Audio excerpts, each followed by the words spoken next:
नमस्कार बहन जी। सर साई भगत जी। बहन जी क्या नाम है आपका? अरुणा दासी। आप कहाँ के रहने वाली हो? आगरा जिले की जगदीशपुरा।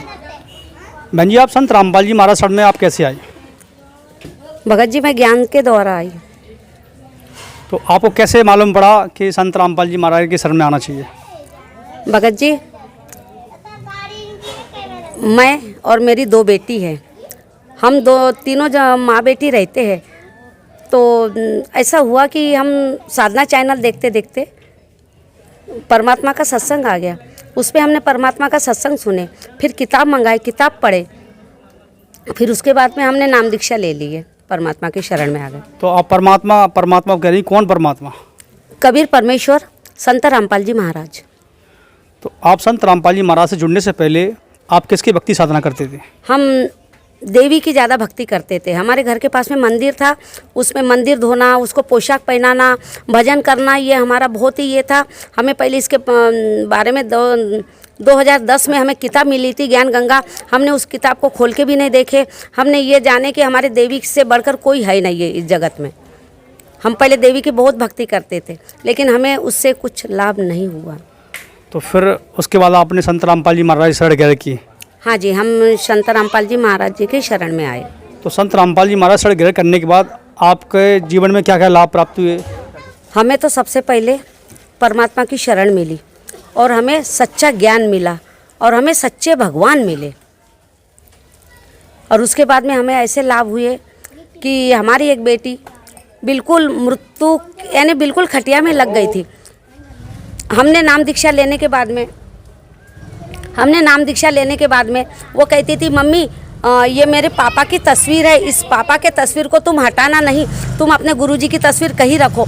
हमने कही बेटा हमें ये कोना दे दो, हम इस कोने में परमात्मा की तस्वीर रखकर हम पूजा करेंगे। हमने उसके पापा के तस्वीर को हाथ नहीं लगाए, हमने अपनी पूजा करना स्टार्ट कर दिया। परमात्मा की ऐसी दया रही कि उस लड़की को परमात्मा आके मिले। परमात्मा ने उसकी जैसे तबीयत खराब हो जाती थी, मैं फतेहपुर सीकरी स्वास्थ्य विभाग में हूँ,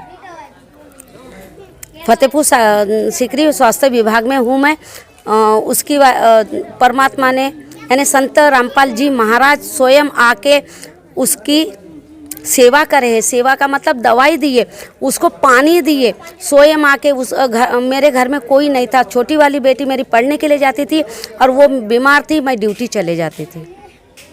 तो आप ऐसा तो नहीं है कि आप कहीं बेटी आपकी बीमार हो गई तो वैसे ही उसको दिखाई दे रहा है, वो आप कह रही हो कि आपके गुरुजी आके पानी दे रहे, दवा दे रहे, ऐसे कैसे हो सकता है? आपके गुरु जेल में इस समय? तो जेल में है, लेकिन वो हमारे लिए जेल में नहीं है, वो तो हमारे लिए तो चारों तरफ है। वो तो हमारी बेटी ने नाम दीक्षा नहीं ली थी, लेकिन तो भी परमात्मा ने आके संत रामपाल जी महाराज जी आके उसको दिखे, उसको पानी दिए, दवाई खिलाए और उसको सतलोक दिखा के लाए, तब मेरे बेटी ने नाम दीक्षा ली।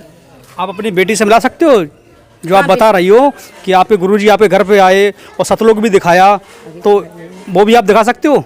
हाँ दिखा सकती हूँ। अच्छा, अभी आप मिलवाना आप उनको भी? हाँ जी मिला दूँ। और क्या क्या लाभ हुए? फिर उसकी तबीयत बिल्कुल मृत्यु को ये हो गई थी, उसको दूसरा जन्म मिला, परमात्मा ने दया करे। और हम इतना कमाने के बाद में भी हमारे पास में कोई पैसा नहीं रहता था, हमारे पास में कुछ रहने के लिए मकान भी नहीं था, तो भी परमात्मा ने आज हमारे ऊपर इतनी दया करे कि हम अच्छे हैं। अच्छा बहन जी, आज के समय में देखा जा रहा है कि बहुत सारे लोग बहुत दुखी हैं, बहुत सारी टेंशन है उनके लिए, बहुत सारा पैसा खर्च होता है और फिर भी वो सुखी नहीं है। उन लोगों को आप क्या कहना चाहती हैं? हम ये कहना चाहते हैं कि रामपाल जी के संत रामपाल जी महाराज जी के शरण में आओ और अपना कल्याण करवाओ। अच्छा बहन जी, एक चीज़ बताइए, तो यहाँ संत तो बहुत सारे हैं, संतों की तो गिनती नहीं है, तो ऐसे वो कैसे चुनाव करेंगे कि संत रामपाल जी महाराज ही सत्य गुरु हैं? वो तत्वदर्शी ज्ञान से प्रमाणित करते हैं, वेदों से, पुराणों से, गीता से, सबसे प्रमाणित करके उनका ज्ञान है, उनका झूठा ज्ञान नहीं है। अगर कोई व्यक्ति संत रामपाल जी महाराज से जुड़ना चाहे तो वो किस प्रकार से जुड़ सकता है? वो साधना चैनल पे 7:30 बजे सत्संग आता है, ईश्वर पे सत्संग आता है 8:30 बजे, वो देखे और ज्ञान गंगा है, जीने की राह है, वो किताब पढ़े और अपना SMS करके किताब वगैरह मंगा सकते हैं, उनके लिए फ्री है। धन्यवाद बहन जी, बहुत बहुत।